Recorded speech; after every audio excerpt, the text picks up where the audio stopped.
Hi there, my name is Ellen. I will be correcting this set of essays for you. You wrote the essay about switching jobs, so let's see what you had to say. Nowadays, there is a plethora of job options enabling people to switch between preferred fields if needed. While some advocate that one should pursue one profession throughout their life, others disapprove of this proposition and believe a career shift is necessary. From my perspective, switching between interested fields will result in job satisfaction and a broadening of one's horizons, hence, agree with the latter. Okay. Um, Now I looked through our correspondence with you, and it looks like you're aiming for a 7.5 or an 8, if I'm not mistaken. So you need a really high level of accuracy to hit those scores. And so we're essentially going to be looking at details. Um, and if I were to comment on some things here, it would be details because on the whole, it was very good.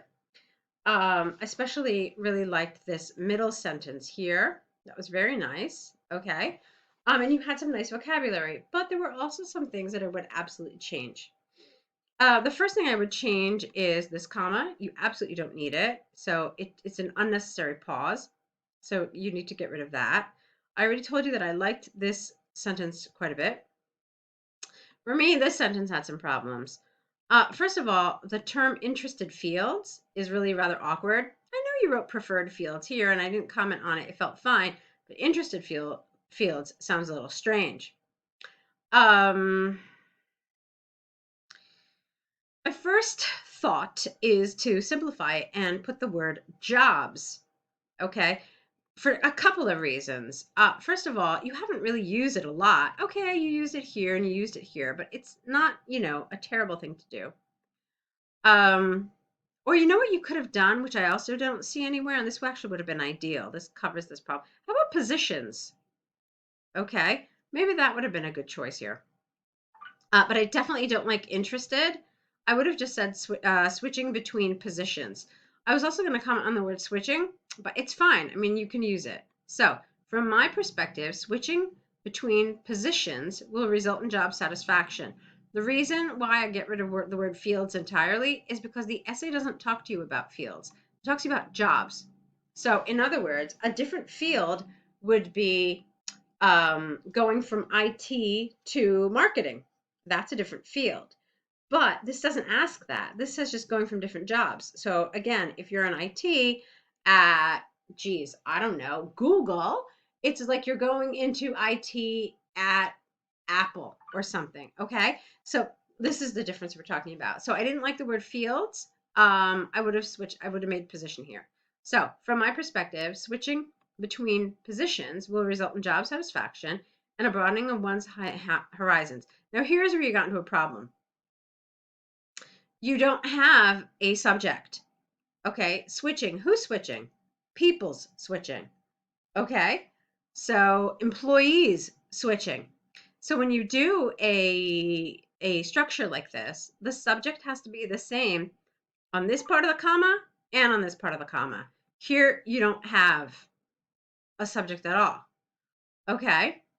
So you need to change it. Let's try it again. From my perspective, I believe switching between positions will result in job satisfaction and a broadening of one's horizons. Hence, I agree with the latter. That's all. Okay. Um, or you could have said switching between interested fields because the switching is the subject. That also would have been okay. So, from my perspective, switching between interested fields will result in job satisfaction and a broadening one's horizons. Hence, I agree with the latter. Also, fine. Okay. So yeah, let's move on. All right, so let's keep going. To begin with, there are immense benefits to sticking to one job, such as job security and enhanced expertise in a specific domain they earn in during their tenure in the workplace. Okay, you can see I hesitate a little bit because there's some awkwardness here. Let's try it again. To begin with, there are immense benefits to sticking to one job, such as job security and enhanced experience in a specific domain. How about this? Earned during their tenure. Or even better, earned during one's tenure. Okay, one apostrophe S. I didn't like the they here because it's not entirely clear who the they refers to. It's a new paragraph. It's so again, it's not entirely clear who that they might be. If you had said during one's career, I would be a little happier with it. So yes, earned. So in other words, that are earned during one's tenure in the workplace, and that's fine. All right. For instance, a civil engineer with experience in designing bridges knows the nitty-gritty about the factors that contribute to building a robust bridge. Because of his vast experience, his company will more likely be willing to retain him, as the same level of competency cannot be expected from a new, you don't want to call them a new joiner. You want to call them a new hire. Okay, hire, Hire, and it can be a noun. Okay. Um. So let's say a civil engineer with experience in designing bridges. Okay. There's a little bit of a hole in your argument. Um. You can be a civil engineer who worked in another company building bridges. And so you then come to that new company with all of the experience that you gained from your previous employer. So there's a hole in your argument here, which makes me think that maybe you keep thinking about changing fields rather than changing jobs. But again, IELTS is not entirely about ideas, and it's more about language. So let's overlook that for a moment and think about the rest of it. All right, so let's look at what you said in the beginning, and then let's look at what you said at the end. You said that you have job security and enhanced expertise, okay? And then you said his company will be more likely to retain him. So does that refer to the job security? Okay, perhaps. Um, and the enhanced experience. Okay, what is the benefit though, other than job security, to the employee?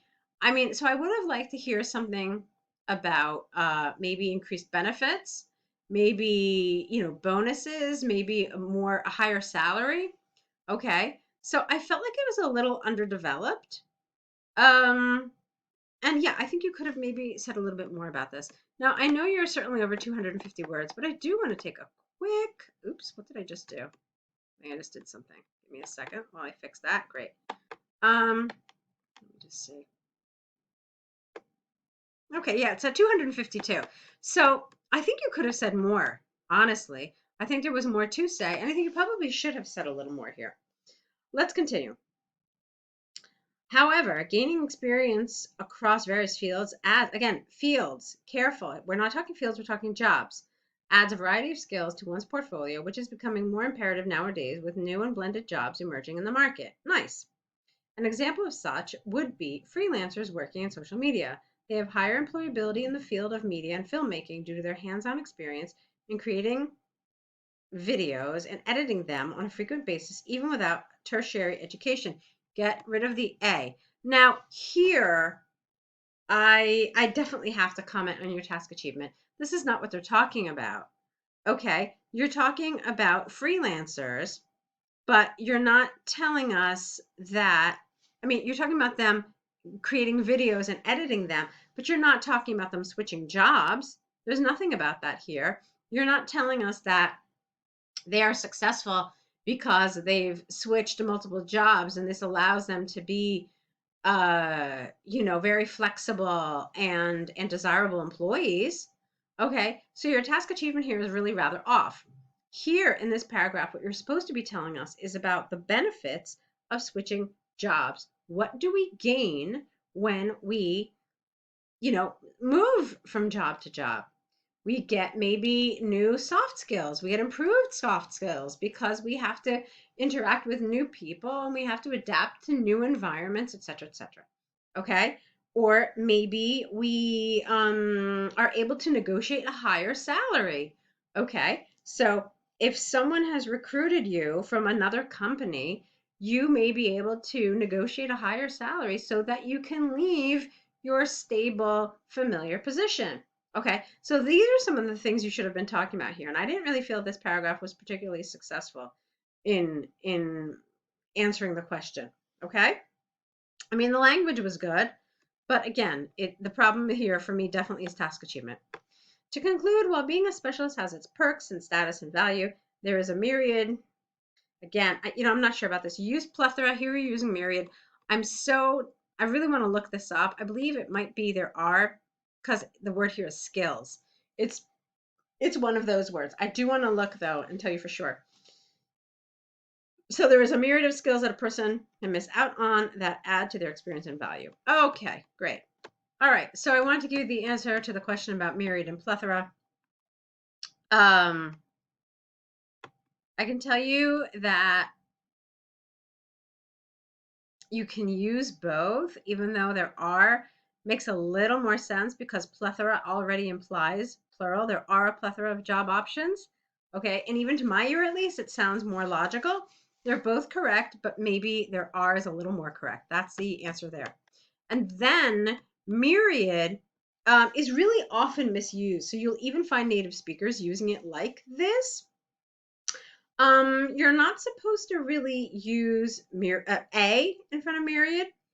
So it's like there are myriad skills is one of the common ways that I found is used. But again, even native speakers get this wrong. So, and I also, as an ex-IELTS examiner, had to look it up just to be certain. All right. So these are great expressions, but they do require some care. Okay. So if you can avoid them and replace them with something else that might be a little more clear and a little more certain, probably a good idea. Let's take a look now at the English and Homestay letter.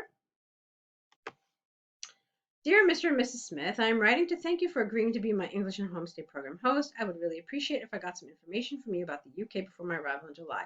Beautiful. This is exactly how this is supposed to be done. You write to thank them, and then you say why you're writing. I am Salma I'm sorry, I mispronounced it.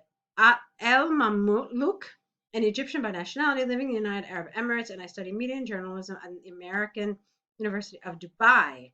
I live with my family, but I decided to take the opportunity of the English and Homestay program to travel and improve my communication skills in English and understand the culture of the UK by immersion. Beautiful. That is so good. I would be glad to know about some of the traditions and formalities you respect in the UK. It will be my first time visiting the UK, hence, your suggestion about the etiquette of the guests would be highly appreciated. Beautiful. My expected date of arrival. Uh, hmm. My expected date of arrival is, you're missing a word, the 15th of July, and my flight is scheduled to reach Heathrow at 6 p.m. I would appreciate it if you could fetch me at the airport. If you happen to be busy, I would take a taxi to your address. I don't love this word fetch. It feels a little informal, and the whole letter has been rather formal, as it should be. You don't know them. So a certain level of formality is required, and I feel that fetch feels a little informal. Maybe you could have said, I would appreciate if you could pick me up, or if you could meet me at the airport. Okay? So I am looking forward to spending time with you and your family. Please write back to me at your convenience. Beautiful. All right. So there's one little thing that I want to say. Here we go. This. It says ask some questions. Now, one of the really interesting things about General Task 1 is that examiners have to be super, super picky about how you respond to the bullets. So when it says some, that means at least 3. Okay. Not 2, because that would be like a couple. Okay. So it says ask some questions. You essentially asked one. Um, yeah, you said you want to know the traditions and formalities. So you really need to do more with this. I mean, there are a lot of things you could talk about. You could say, will I be able, please let me know if I will be able to find many vegetarian options for food. And also, please let me know, if possible, um, what type of calling plan I should purchase for my mobile. Okay, so those are examples of things you could ask. All right. I thought your letter was beautifully written. I think you did so much right. So much, really. The tone, I loved your introduction. I thought it was perfect. I loved the end. So I thought it was great. But again, my issue was this. Okay. This was a big issue. And also, like, look at how much time you spent on the introduction. All right. And on the questions, you really didn't spend much. All right. So I can tell you right now that while this would get a great score on all of the criteria in task achievement, it would suffer because you didn't ask some questions. You really only asked one thing. All right, so keep that in mind, and yeah, and then we'll go from there. So it's a beautiful set. Nice job. I'm looking forward to working with you and seeing you kind of apply some of the suggestions in this correction. And I'm waiting to see more essays from you. So good luck.